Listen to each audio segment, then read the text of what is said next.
Gan ddefnyddio data dadansoddeg, gall yn olrhain yr hyn mae gwahanol wledydd yn ei wneud mwyn cyflawni statws net zero.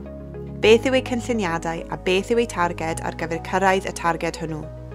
Nawr, yn fwy nag erioed, mae pawb eisiau gwneud yr hyn maen nhw'n gallu mwyn helpu i adeiladu dyfodol gwell. Gyda chyflymder cynyddol lle mae newid hinsawdd yn digwydd, nid oes gennym lawer o amser i wneud newidiadau a fydd yn effeithio ar ein dyfodol, a dyna pam mae dod yn net zero mor bwysig.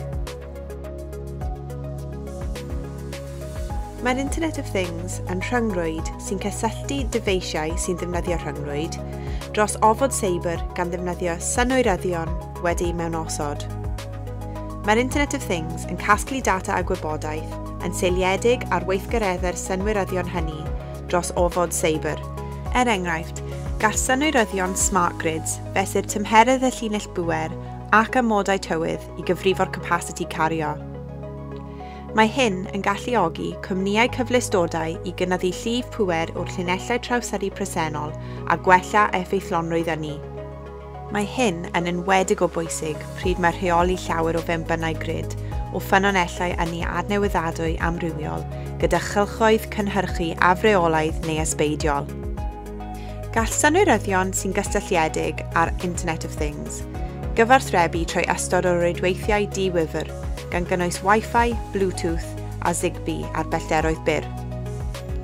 Y rhwydwaith mwyaf poblogaidd ar gyfer Smart Cities yw rhwydwaith synhwyrydd di-wifr neu WSN, sy'n rhwydwaith di-wifr datganoledig pŵer isel.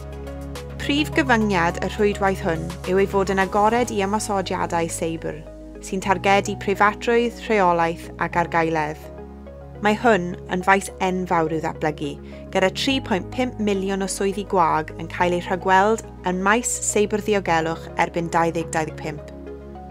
Mae'r Internet of Things yn creu cyfleoedd i wneud ein cartrefi, ein swyddfeydd a'n dinasoedd yn fwy deallus. Mae adeiladau smart yn cyfuno dyfeisiau a synwyryddion sy'n gysylltiedig â Internet of Things gyda meddalwedd, efelychu a gyfeillio digidol. Gelwir yn aml yn Business Information Modelling Software.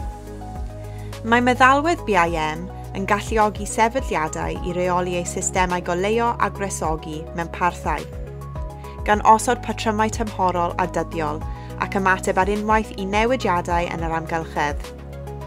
Gellir ddefnyddio meddalwedd BIM i fonitro ac optimeiddio ffactor pŵer a chynhyrchu rhagfynegiadau defnydd ynni, gan gyfrifo costau ac arbedion.